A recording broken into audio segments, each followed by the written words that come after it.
اعوذ باللہ من الشیطان الرجیم بسم اللہ الرحمن الرحیم سبحانک لا علم لنا الا ما علمتنا انک انت العلیم الحکیم۔ عصبات کا بیان۔ ذی الفروز سے جو مال بچتا ہے وہ عصبات کو دیا جاتا ہے، اور عصبہ کا ایک لغوی معنی ہے، ایک اصطلاحی معنی ہے۔ لغت میں عصبہ کہتے ہیں احاطے کو، اس لیے کہ انسان کے ایک طرف اس کے عصبات میں سے بیٹا ہے، دوسری طرف باپ ہے، دوسری طرف بھائی ہے، دوسری طرف چاچا ہوتا ہے، تو سب نے اس کے احاطہ کیا ہوتا ہے۔ تو عصبہ کو عصبہ اس لیے کہتا ہے کہ جب انسان پر برا وقت آتا ہے تو عصبات اس کی دفاع کے لیے احاطہ کر لیتے ہیں اس کا۔ اصطلاح میں عصبہ کہتے ہیں ہر اس شخص کو کہ جو ذی الفروز سے بچا ہوا مال لیتے ہیں، اور اگر ذی الفروز نہ ہو تو سارا مال لیتے ہیں، اور اگر کچھ نہ بچے تو کچھ بھی نہیں لیتا ہے۔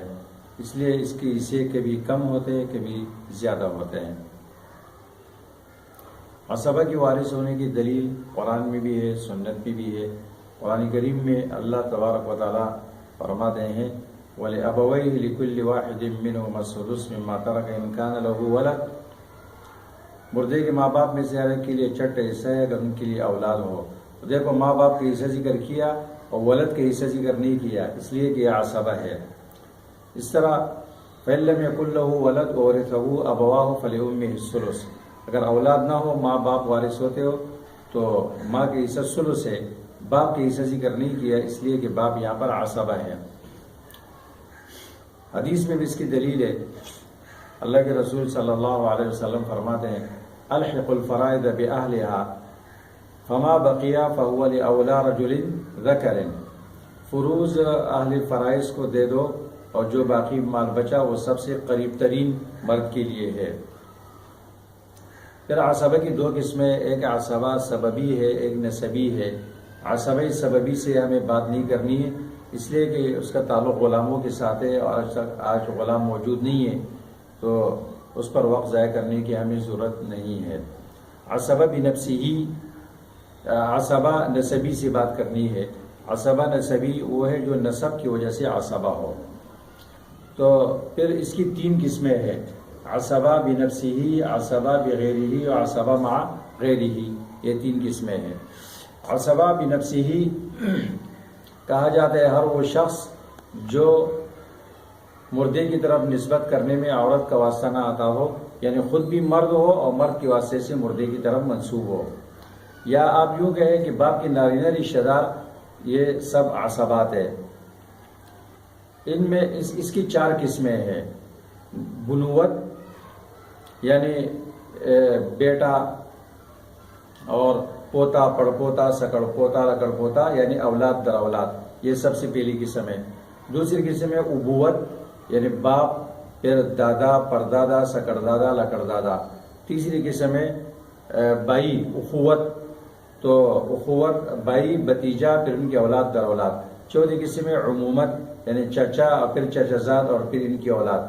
ان میں ترتیب یہ ہے کہ سب سے پہلے بنوت مقدم ہے، یعنی جب بیٹا ہوگا تو باپ عصبہ نہیں ہو سکتے، دوسری قسم عصبہ نہیں بن سکتی، اگرچہ باپ کو بطور فرض چھٹا حصہ مل جاتا ہے، جیسے اس مثال میں مل گیا ہے۔ یہاں بیٹا عصبہ ہے، باپ ذی فرض ہے۔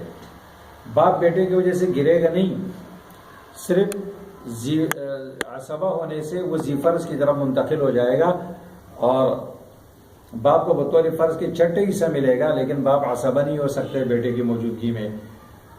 پھر ابوت مقدم ہے اخوت پر، باپ موجود ہے، بھائی کو نہیں ملے گا۔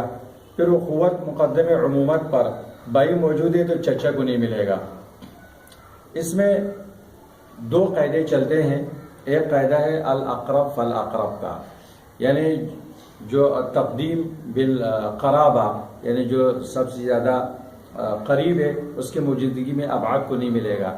چنانچہ بیٹے کی موجودگی میں پوتے کو نہیں ملے گا، اور باپ کی موجودگی میں دادے کو نہیں ملے گا، بھائی کی موجودگی میں بھتیجے کو نہیں ملے گا، اور چچا کی موجودگی میں چچا زاد کو نہیں ملے گا۔ یا بیٹا موجود ہے، دیکھو پوتے کو نہیں مل رہا ہے، باپ موجود ہے، دادی کو نہیں مل رہا ہے، بھائی موجود ہے، بھتیجے کو نہیں مل رہا ہے، چچا موجود ہے، چچا زاد، چچا کے بیٹے کو نہیں مل رہا ہے۔ اور دوسرا قاعدہ اس میں ہے تقدیم بقوت القرابہ، اگر قرب درجے میں برابر ہے لیکن ایک کی قرابت قوی ہے، یعنی وہ سگا ہے ماں باپ دونوں سے ہے، تو وہ مقدم ہے اس پر جو صرف باپ سے ہے. جیسے کہ یہاں پر اخ حقیقی موجود ہے، حقیقی بھائی موجود ہے، حقیقی بھائی موجود ہے، تو علاتی بھائی کو نہیں ملے گا، علاتی بھائی کو نہیں ملے گا، اس لیے کہ اس کی قرابت قوی ہے، اس کی قرابت کمزور ہے. اسی طرح بہن جو اس کی بیٹی کی وجہ سے عصبہ بنی ہو تو حقیقی بھائی کو نہیں ملے گا. یہاں بیٹی ہے اور بہن ہے اور علاتی بھائی ہے، تو چونکہ بہن سے عصبہ ہونے کی وجہ سے یہ بھائی کی طرح ہو گئی، تو اب اخل اب اس کی وجہ سے گر جائے گا. یہ ہے عصبہ بنفسہ. اس میں دو قاعدے ہیں کہ الاقرب فالاقرب اور دوسرے ہے التقدیم بقوت القرابہ. دوسری قسم ہے عصبہ بغیرہ.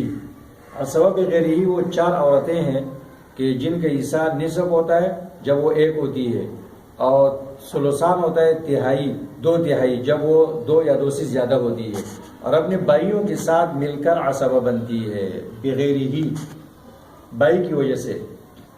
جیسے یہاں ایک بیٹی ہے جو بیٹے کی وجہ سے عصبہ بنتی ہے، دوسری پوتی ہے جو پوتے کی وجہ سے عصبہ بنتی ہے، اور یہ حقیقی بہن جو حقیقی بھائی کی وجہ سے عصبہ بنتی ہے، اور یہ علاتی بہن جو علاتی بھائی کی وجہ سے عصبہ بنتی ہے. عصبہ بغیرہ اس کی دلیل قرآن کریم میں یوصیکم اللہ فی اولادکم للذکر مثل حظ الانثیین، اور اسی طرح وَإِنْ كَانُوا إِخْوَةً رِجَالًا وَنِسَاءً فَلِلذَّكَرِ مِثْلُ حَظِّ الْأُنثَيَيْنِ. یہ اس کی دلیل ہے. اس میں شرط ہے، عصبہ بغیرہ بننے کے لیے شرط ہے، وہ شرط یہ ہے کہ ایک تو ان میں اتحادی درجہ ہو اور ایک قوت بھی برابر ہو. یعنی وہ بہن بھائی کی وجہ سے عصبہ بنتی ہے جو اس کی درجے میں ہو. جیسے کہ یہاں پر بیٹی بیٹے کی وجہ سے بن گئی اور بہن بھائی کی وجہ سے بن گئی. لیکن اگر درجے میں اتحاد نہ ہو، جیسے ادھر بیٹا ہے اور پوتی ہے، تو پوتی بیٹے کی وجہ سے عصبہ نہیں بنے گی بلکہ بیٹے کی وجہ سے پوتی گر جائے گی. اسی طرح یہاں پر بیٹی موجود ہے اور ابن الابن پوتا موجود ہے، تو بیٹی پوتے کی وجہ سے عصبہ نہیں بنے گی بلکہ بیٹی کو نصف مل رہا ہے، جو باقی بچ رہے ہیں وہ پوتے کو مل رہا ہے، اس لیے کہ اس کے درجے کا نہیں ہے. یہاں پر حقیقی بھائی موجود ہے تو علاتی بہن یہاں پر گر جائے گی، یہ عصبہ نہیں بنے گی. اپنے بھائی سے تو یہ عصبہ بن گئی ہے علاتی بھائی کی وجہ سے، لیکن حقیقی بھائی کے مقابلے میں یہ گر جائے گی. اس طرح حقیقی بہن موجود ہے تو علاتی بھائی یہاں گر جائے گا. یہ حقیقی بہن اس کی وجہ سے عصبہ نہیں بنے گی اس لیے کہ اس کی درجے کا نہیں ہے. عصبہ بالغیر بننے کے لیے شرط یہ ہے کہ ایک تو اس درجے کا ہو، جیسے بیٹی کے مقابلے میں بیٹا اس درجے میں ہے، اور دوسرے کی قرابت برابر ہو، ایک کی قرابت قوی ہے دوسرے کی کمزور نہ ہو. تیسری قسم ہے عصبہ مع غیرہ. یہ ایک عورت ہے، بس ہر وہ عورت جو بیٹی یا پوتی کے ساتھ مل کر عصبہ بنتی ہے، جیسے اجعل اخوات مع البنات عصبۃ. اب یہاں پر ایک بات رہ گئی، وہ یہ ہے کہ عصبہ بالغیر بننے کے لیے شرط یہ ہے کہ وہ عورت ذی فرض ہو. اگر وہ ذی فرض نہیں ہے تو وہ عصبہ بالغیر نہیں بنے گی. جیسے یہاں پر چچا ہے اور پھوپھی ہے، چچا ہے اور پھوپھی ہے، یہ بہن بھائی ہے لیکن چاچا عصبہ ہے، پھوپھی کو یہاں کچھ نہیں ملے گا. کالعم والعمۃ المال كله للعم دون العمۃ ومن لا فرض لها من الاناث واخوها عصبۃ.